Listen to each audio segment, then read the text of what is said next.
Salem railway station से एक passenger train धीरे धीरे रफ्तार पकड़ती है। नाम है 11,066 सेलम चेन्नई एक्सप्रेस। आम यात्रियों के लिए ये एक रोज की रात जैसी ही थी, लेकिन इस ट्रेन के दो सीलबंद कोचों में कुछ ऐसा रखा था जिसकी कीमत पूरे शहरों को हिला सकती थी। 342 करोड़ नकद, 224 लकड़ी के बंद बक्सों में नोट, बैंक की सील लगी हुई और ठीक बगल के कोच में हथियारों से लैस पुलिस पहरा दे रही थी। सब कुछ सुरक्षित लग रहा था, कम से कम नीचे से देखने पर। ट्रेन अंधेरी रात में आगे बढ़ती रही, पहिए पटरियों पर दौड़ते रहे और उसी दौरान किसी ने ऐसा काम किया जो आज भी पुलिस फाइलों में नामुमकिन लिखा जाता है। जब ट्रेन चल रही थी, जब नीचे पुलिस थी, जब दरवाजे सील थे, तब ट्रेन की छत काटी गई। कोई ऊपर चढ़ा, किसी ने वेल्डिंग की और किसी तरह कोच के अंदर उतरकर बक्सों तक पहुंच गया। सवाल ये है, चलती ट्रेन में बिना किसी को भनक लगे ये सब कैसे हुआ?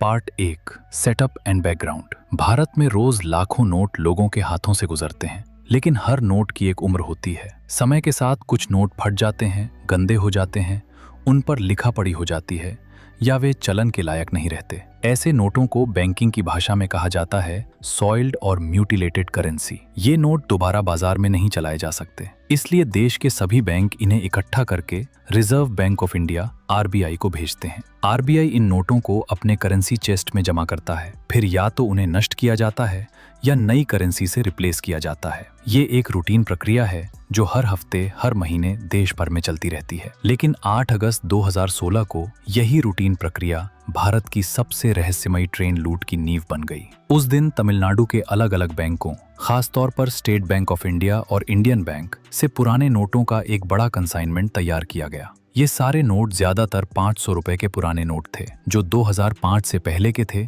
और अब चलन के लायक नहीं बचे थे। कुल रकम थी 342 करोड़ और इन्हें पैक किया गया था 226 लकड़ी के बक्सों में।